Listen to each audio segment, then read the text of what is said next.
Most of us talk about God in some sort of limp-wristed, just warm and fuzzy kind of way. Well, yeah, he forgave all my sin. He made me free.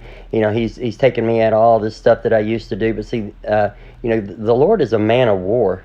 He is a man of war who is a fighter and takes care and fights for his children. For examples, in Colossians, it says, who hath delivered us from the power of darkness and translated us into the kingdom of his dear Son. Now, that word translated is not just, a little whisking away or a little nice, maybe some pixie dust and we're going somewhere else. It means a violent seizing by force.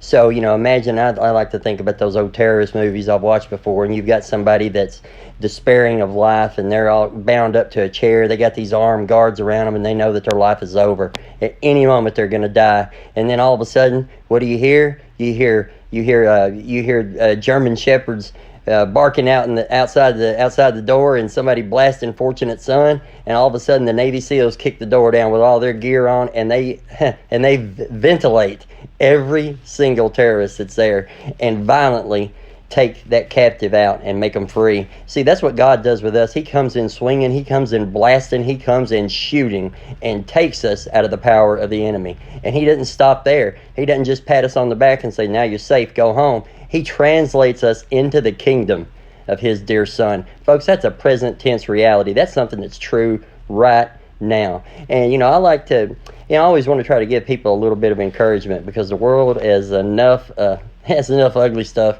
around it without, adding to that. But I want to give you accurate encouragement. I don't want to give you something to just make you feel good, tickle your ears, excite your mind, and make you, get your emotions riled up, but it's not true. I want to give you biblical encouragement. And not only does biblical encouragement build you up and motivate you, sometimes it hurts. Sometimes it's like that violent extraction where you got people kicking the door in, blasting around, and they may pull you violently out of where you've been held. But that's the type of encouragement that lasts. Don't look for a feeling. Don't look, that everything is just rosy. And as a friend of mine says, peachy dandy.